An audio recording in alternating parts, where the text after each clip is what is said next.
Ezequiel 19, do 1 ao 11. Posso ler, irmãos? Levante um lamento pelos príncipes de Israel e diga que a leoa foi sua mãe entre os leões. Ela se deitava entre os leãozinhos e criava os seus filhotes. Um dos seus filhotes tornou-se um leão forte. Ele aprendeu a despedaçar a presa e devorar os homens. As nações ouviram a seu respeito e ele foi pego na cova deles. Elas o levaram com ganchos para o Egito.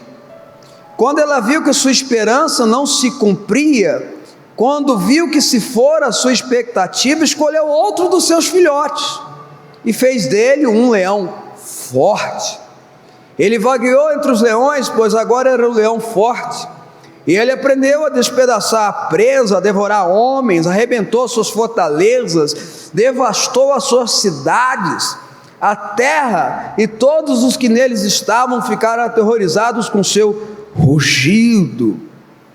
Então as nações vizinhas o atacaram, estenderam a sua rede para apanhá-lo, e ele foi pego na armadilha que fizeram.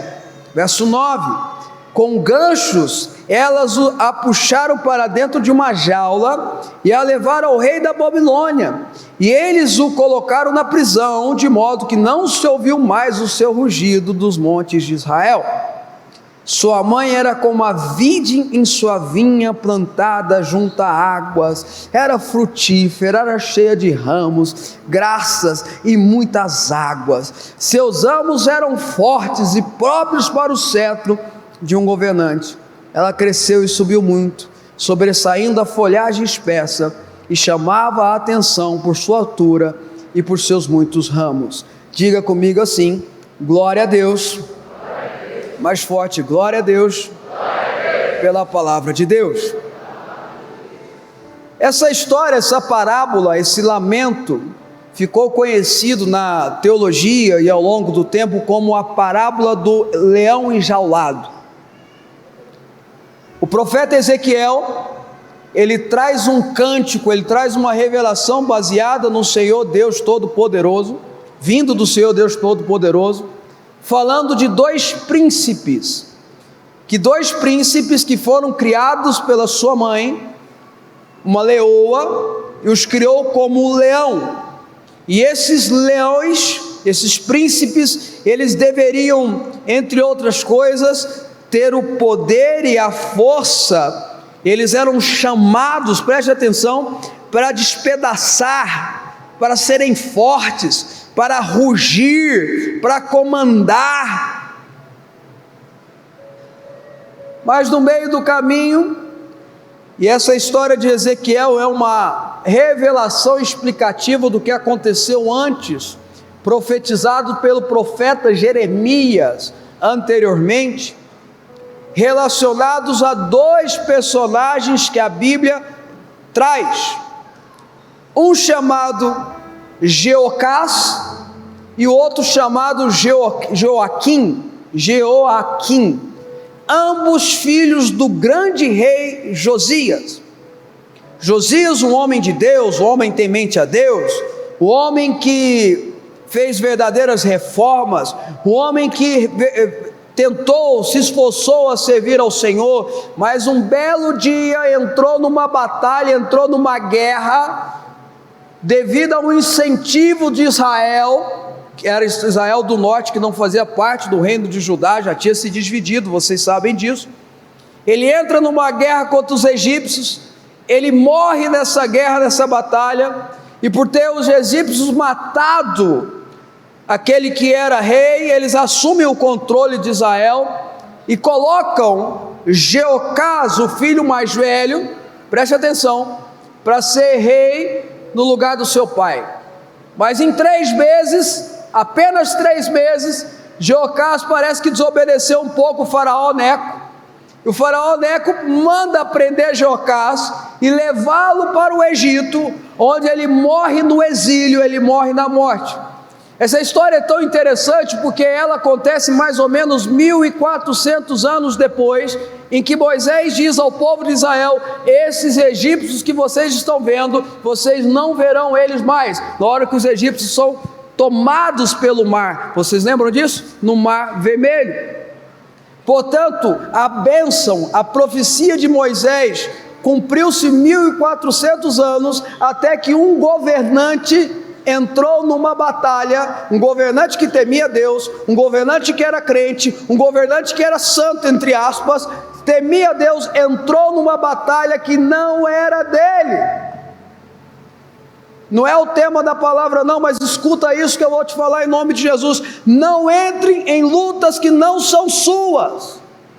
Não entre em batalhas que não são suas. Deus não tem compromisso com você nas batalhas que não são suas. Deus tem compromisso com você nas batalhas que são suas. Aquelas que não são para você, Ele não tem compromisso.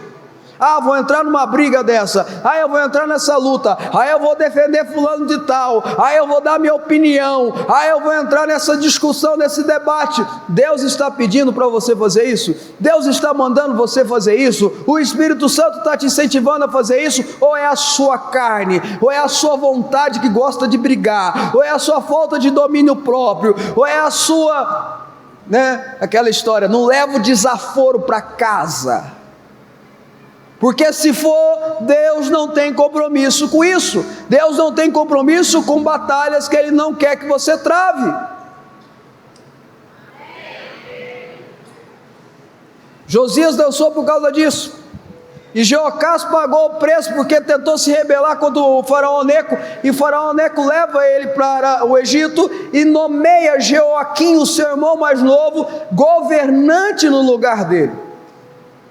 E se você estudar a história de Israel, que está descrita em 2 Reis, mas em resumo, em Jeremias capítulo 22, você vai ver que esse rei, Jeoaquim, ele foi levado quando a Babilônia atacou Israel pela primeira vez.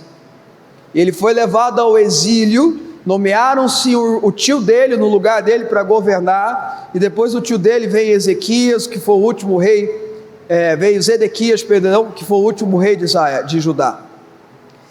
Esse rapaz, Jeoaquim, eram todos jovens, e Jeocás, também outro jovem, um foi levado ao Egito, e o outro foi levado à Babilônia.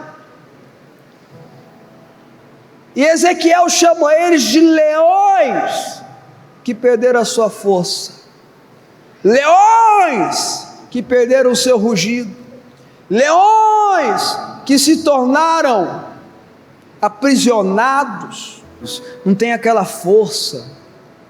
O que Ezequiel está chamando é que esses homens de Deus, que foram chamados para serem homens de Deus, esses homens que foram chamados para rugir como o leão, que eram da tribo de Judá, portanto eram leões convocados por Deus, esses homens que eram descendentes diretos de Davi, esses homens que eram filhos de Josias, e ele diz mais, porque no verso 11 e no verso 12 diz que Israel era uma fonte. Israel é uma simbologia da igreja. Israel era uma fonte, Israel tinha graça, Israel tinha poder, a igreja tinha força, tinha graça, tinha poder, tinha ensino da Bíblia, tinha sabedoria para dar, tinha conhecimento para revelar, tinha discipulado para ministrar, tinha canções que reativavam a fé, tinha orações que animavam a fé, tinha um grupo de concordância que poderia estar com eles. Vocês estão se identificando?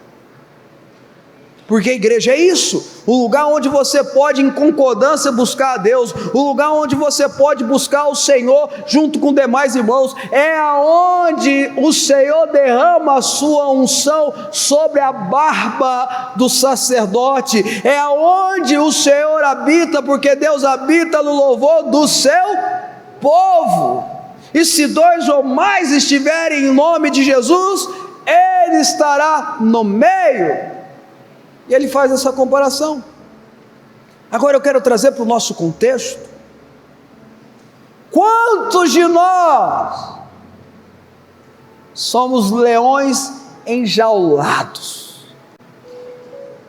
Quantos quantos de nós somos leoas nas mãos, leões amarrados, encarcerados, com grades, com ferro, como eles foram. E nada da Bíblia é sem sentido, nada da Bíblia é sem significado. Preste muita atenção que eu vou dizer. Jeocás foi levado ao Egito, Joaquim foi levado à Babilônia. Egito tem uma simbologia de pecado passado. Egito tem uma simbologia do passado que deveria ter sido abandonado. Se você vê o plano da salvação, preste atenção, que é revelado em todos os textos bíblicos. O plano da salvação do Senhor é revelado na fuga do povo de Israel, no êxodo que passa pelo deserto até chegar na terra de Canaã, a terra da promessa. Isso tudo tem uma simbologia. O deserto é a passagem da nossa vida, da nossa natureza aqui, o que nós estamos vivendo, os nossos problemas, as nossas dificuldades, as nossas aflições, mas ao mesmo tempo a gente vê a glória de Deus, a gente vê a nuvem do Senhor, Deus fala com a gente, Deus ministra aos nossos corações, o sacerdote tem acesso ao Santo do Santo, até chegarmos na terra de Canaã, a terra da promessa. E isso tudo começou quando nós saímos do Egito. É uma simbologia. Aqui está dizendo que esse leão deixou de ser leão para se tornar gatinho, porque voltou ao passado, voltou aos erros do passado, voltou às falhas do passado, voltou aos pecados do passado, voltou à turma do passado, voltou ao barzinho do passado, voltou às atividades pecaminosas do passado, voltou a curtir todas as moças e rapazes do passado, voltou ao Egito. Já Jeoaquim, a Bíblia diz que ele foi levado à Babilônia. A Babilônia, no texto sagrado aqui que a gente vai estudando, tanto Jeremias como Ezequiel, é uma profecia para o futuro. A Babilônia veio, ela conquista o Egito e depois ela conquista Israel a primeira vez. Aqui não foi quando houve a destruição foi depois. A Babilônia representava o futuro.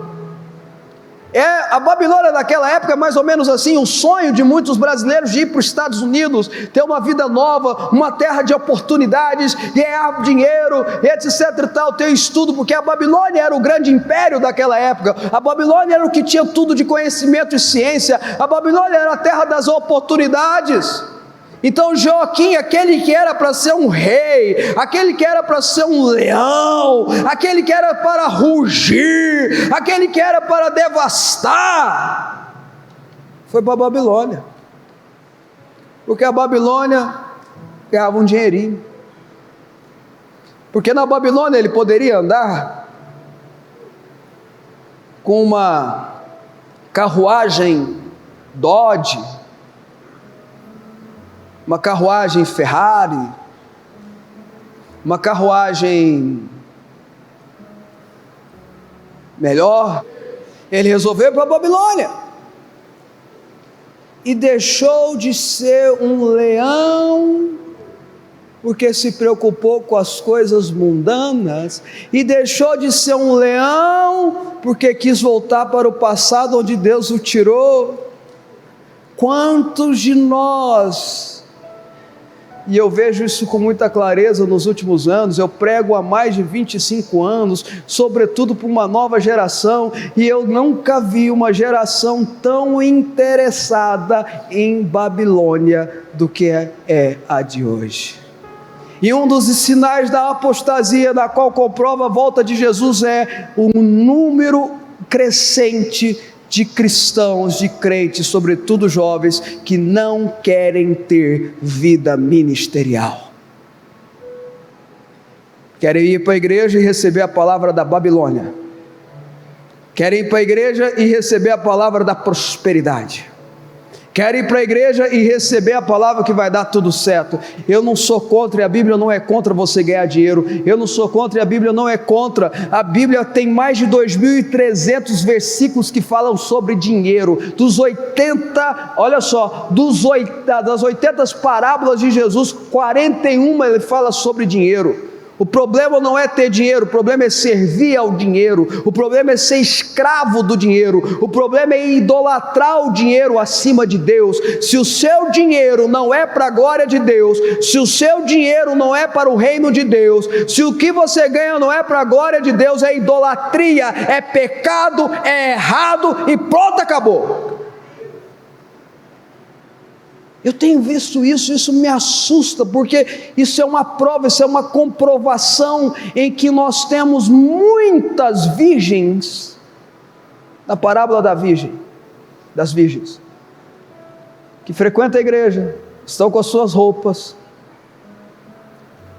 estão com as lamparinas apagadas e sem azeite, e quando vem um chamado da meia-noite, sem azeite não entra. Mas eu estou com a bolsa Gucci, não entra. São pessoas que preocupam tanto com a Babilônia e esquecem de que foram chamados para serem leão. Quem está comigo aí, irmãos? Eu queria dar alguns exemplos em Lucas 9, depois você estuda lá, a Bíblia conta que Jesus conversa com 3 pessoas, essas 3 pessoas, cada uma tem uma desculpa. A primeira disse a Jesus que seguirá Jesus por todos os lugares que ele for, ele tinha uma boa intenção, ele fala: Senhor, onde você for eu vou te seguir. Jesus responde para ele assim: todo mundo tem lugar para dormir, a pomba tem lugar para dormir, o coiote tem lugar para dormir, mas o Filho do Homem não tem lugar para dormir. O meu compromisso é com o reino, o meu compromisso não é com dar coisas boas para você, o meu compromisso é com uma revolução que nós podemos fazer juntos, e ele não quer seguir. O segundo que começa a conversar com Jesus, para mim é o mais perigoso, é o pior, porque Jesus o chama, Jesus o convoca. A Bíblia diz que Jesus fala: segue-me, e aí ele vira para Jesus e fala: sim, eu quero te seguir, mas permita-me primeiro enterrar os meus pais. E aí alguém vai dizer assim: poxa, Jesus foi insensível, os pais dele morreram, não queriam ir no velório. Irmão, se os pais daquela pessoa tivessem morrido, Jesus ia no velório, e se Jesus fosse no velório, talvez ia ter até uma ressurreição. Não era isso. O que ele estava dizendo é o seguinte: olha, enquanto meus pais estiverem vivos, eu não posso te servir, eu tenho que ficar com eles, eu tenho que cuidar deles, eu tenho que ajudar eles. Quando eles morrerem, eu te procuro. Quando a gente começa a apresentar condições para Jesus, vocês estão comigo ou não? Pessoas que apresentam condições para Jesus, Jesus fala: deixa os mortos enterrar os seus mortos. Moisés fez isso por 5 vezes, até inventar uma gagueira ele inventou. Jeremias disse a Jesus, disse a Deus, quando ele chamou a ele: eu não passo de uma criança, chama outro. Pedro, eu amo Pedro, disse a ele: afasta-te de mim, porque eu sou pecador, eu não mereço. Todos têm a desculpa, todo mundo quer inventar alguma coisa, todo mundo diz que precisa resolver os problemas primeiro para depois servir ao Senhor. Isso não é válido diante de Deus, porque se o seu carro é bom e ele não for para a glória de Deus, ele não serve para nada. Porque se o seu trabalho é bom, seu salário é bom, mas se ele não é para a glória de Deus, ele não serve para nada. Porque se sua empresa é boa, e ela dá muito lucro, e ela está dando muito sustento, mas se ela não for para a glória de Deus, ela não serve para nada. Se você ganha um dinheiro de herança, e aquilo vai mudar a sua vida, se não for para a glória de Deus, não serve para absolutamente nada. E o outro, a Bíblia dá a entender que ele começa a seguir a Jesus, ele começa a andar com os 12, com os 72 discípulos, que logo depois Jesus fala dos 72 discípulos, e ele resolve andar para trás, ele resolve desistir.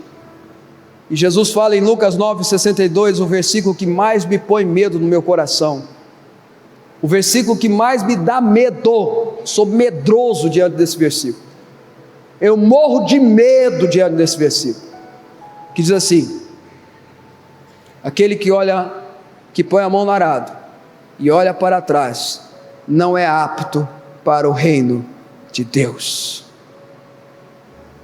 Nós temos exemplos maravilhosos na Bíblia de pessoas que ouviram a palavra do Senhor, de pessoas que ouviram o chamado de Jesus, de pessoas que ouviram o Senhor e o seguiram. Pedro foi esse caso, e a gente poderia falar vários exemplos. Mateus sentado na coletadeira. Deixa eu dizer algo para você que talvez você não entenda. Pedro tinha uma profissão extremamente próspera. Para de acreditar em tradição errada, que diz que Pedro era um homem pobre e letrado. Pedro tinha uma profissão próspera, ele tinha uma empresa de pesca, isso dava dinheiro pra caramba naquela época. Mateus era funcionário público, ganhava em cima das contribuições que ele colhia, ele tinha porcentagem daquilo que ele colhia, ele era um publicano. Ambos, quando ouviram Jesus dizer, segue-me, deixaram a pesca, deixaram a colheiteira e saíram seguindo a Jesus. Paulo, com a sua intelectualidade, o seu estudo, Paulo era um homem totalmente formado, falava em 3 línguas, irmãos. Ele foi formado na cultura grega, helenística, ele era uma pessoa extremamente conceituada, ele era um intelectual aperfeiçoado, ele era membro do Senado judeu, do Sinédrio, inteligente pra caramba, estudado, mestrado, doutorado, pós-doutorado. E um dia Jesus chegou, encontrou com ele. Aí eu falo assim, caiu do cavalo. Aí tem gente, mas a Bíblia fala que ele não caiu do cavalo. Mas ele estava no cavalo e caiu, irmãos. Que dedução que eu chego? Mas tá bom, a Bíblia não fala, ok. Uma luz aparece diante dele, e ele entende o propósito de Deus para a vida dele. E aí ele explica em Filipenses que toda essa formação, que todo esse conhecimento, que toda essa raiz de fariseu, estudioso, criado aos pés de Gamaliel, não servem para nada. Sabe o que ele considera isso? Estrume.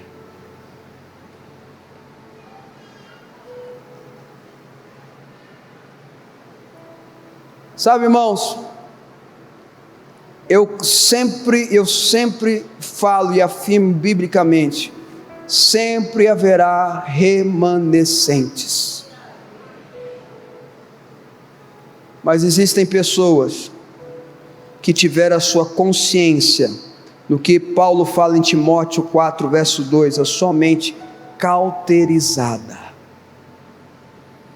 Eles voltaram para o Egito, e a sua mente ficou cauterizada.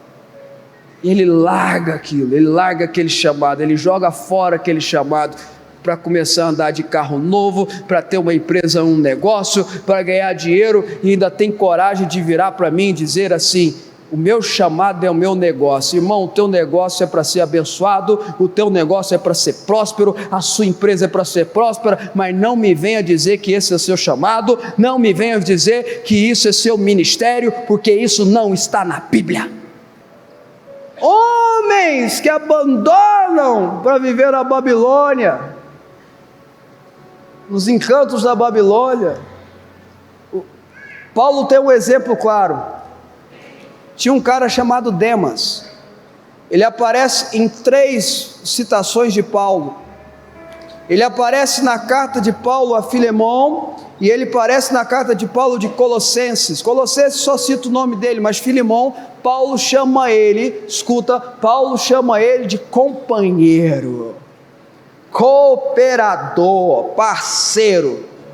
É quando Paulo escreve para Timóteo, na uma das últimas cartas dele, ele diz assim: Demas me abandonou, amando o presente século. Existem homens de Deus como Demas, que era companheiro de Paulo, que andava com Paulo. Não é que andava com Fábio não, tá gente? É Paulo, tá? Fazer discipulado com o seu discipulador não, com mais bacana que ele seja, é Paulo. Paulo que foi no céu e voltou, que pregou até não sei quantas horas, o cara caiu, foi lá, morreu, o cara ressuscitou e voltou a pregar, que pegava o lenço dele e ministrava cura através do suor dele. É Paulo, que escreveu 14 livros da Bíblia. Esse Paulo. Demas abandonou Paulo e amou o presente século, gostou da Babilônia. Queridos, Eu vim aqui hoje dizer para você que o Senhor te chamou para ser um leão. Queridas, eu vim aqui hoje dizer para você que Deus te chamou para ser uma leoa. Eu vim aqui dizer para você que você está numa igreja como Israel era, que tem fontes. Você está numa igreja que tem a graça. Você está numa igreja que te ensina, que te impulsiona, como o texto diz. Mas se você... Olha que coisa interessante que a palavra diz lá em Jeremias. Eu não vou pedir para você abrir sobre Jeoquias. Ele diz em Jeremias capítulo 22 que o rei Jeoquias, que foi para a Babilônia, deixou a aliança e permitiu que o coração dele fosse cheio de ganância. Vou falar algo aqui para você, que se você não ouviu nada até agora, e se você não vai prestar atenção em mais nada que eu vou falar, apesar que eu vou terminar, coloque isso no seu coração, isso. A Bíblia é cheia de pecados que nós cometemos, que nós somos, que nós precisamos nos arrepender. Mas eu tenho descoberto que existe uma incubadora, um pecado que é incubadora dos outros pecados. O orgulho é a incubadora dos outros pecados. Foi o orgulho no coração de Lúcifer que fez ele pecar na rebelião. É o orgulho que faz você achar que você não precisa se vigiar quando as moças passam perto de você. É o orgulho que faz o marido achar que ele pode, porque ele frequenta a igreja e ele é um cara bom, ele é um cara correto, decente, ele pode conversar com uma outra pessoa, com uma moça e vice-versa.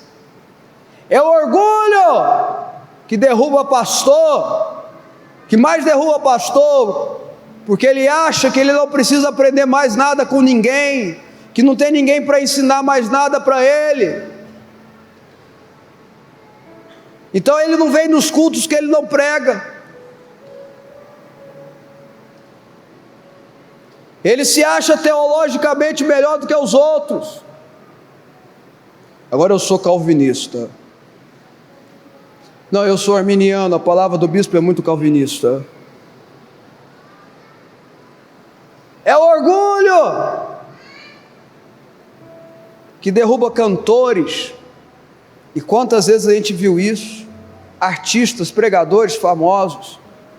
O orgulho, escuta, é a incubadora dos demais pecados.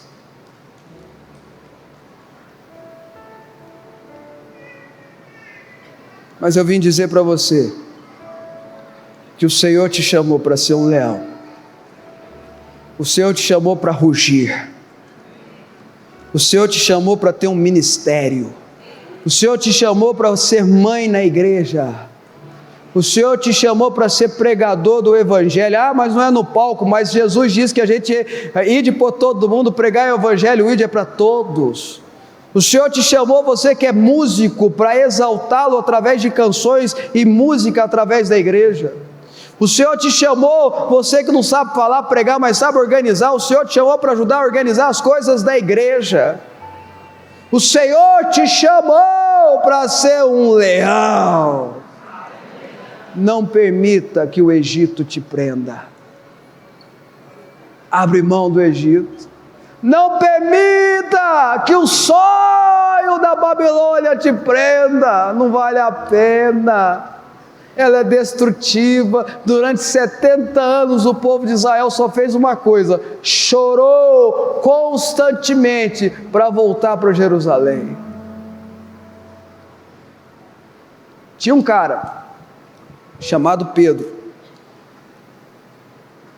serviu a Jesus, seguiu a Jesus, andou sobre as águas. Você não andou sobre as águas, só Jesus e Pedro. Levou umas broncas de Jesus, é verdade,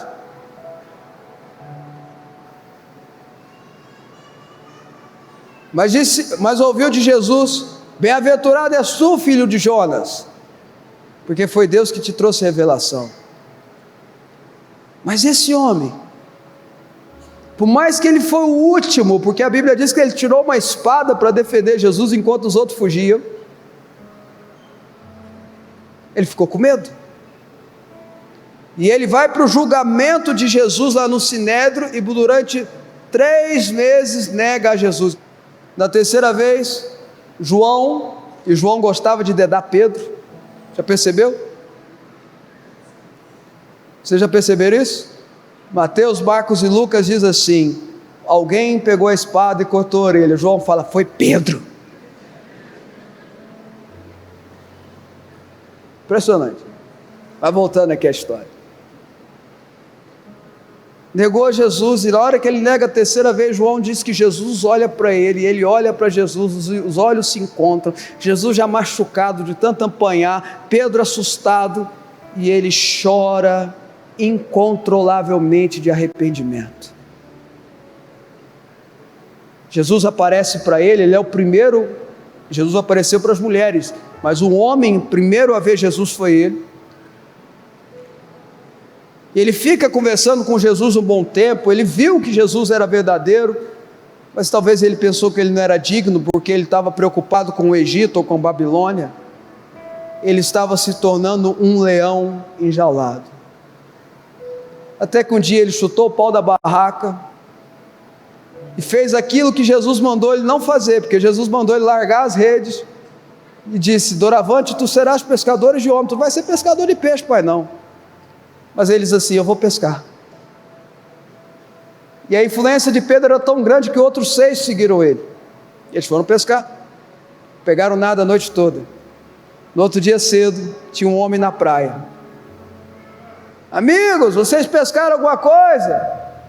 João, que ficou até o último momento lá na cruz, que talvez por isso foi o último a morrer, e Jesus apareceu para ele 90 anos depois, na ilha de Patmos, talvez. João cutuca: Pedro, é o Senhor. Pedro colocou a manta, porque eles pescavam de cueca, na cueca da época deles. Botou uma manta, pulou na água, saiu nadando, os outros foram trazendo o barco. Jesus deu a palavra para eles pescarem, eles pescaram 128 peixes. E ao chegar lá, tinha uma comida gostosa, preparada. Eles comeram, conversaram, se divertiram, rindo, porque Jesus era assim. E uma hora, Jesus olhou para Pedro e disse: Pedro, tu me amas? Senhor, é claro que eu te amo. Conversa vai, conversa vem, comida vai, comida vem, passa o sal. Pedro, tu me amas? Senhor. Acho que ele estava subindo o tom até. Claro que eu te amo. Conversa vai, conversa vem, passa o vinho, come a carne, põe o pão, conta uma piada, dá uma risada, dá uma palavra. Pedro, tu me amas? Bom, lembrando que toda vez que Pedro respondia, Jesus fala: apacenta as minhas ovelhas, apacenta as minhas ovelhas. Na terceira vez, Pedro, já um pouco revoltado e condoído no coração, diz: Senhor, eu te conheço, eu sei quem tu és, eu sei que tu és Jesus, eu sei que tu és Deus, tu sabes todas as coisas, não tem nada que eu possa esconder do Senhor. É claro que eu te amo, e o Senhor sabe que eu te amo. E Jesus fala: apacenta as minhas ovelhas. E por fim ele diz: segue-me. Deus deu uma nova chance para aquele que se tornaria o maior apóstolo do Novo Testamento. Se para alguém que negou Jesus no dia da morte dele 3 vezes, ele deu uma segunda chance, a graça dele é tão misericordiosa e escandalosa para te dar uma segunda, uma terceira, uma quarta chance.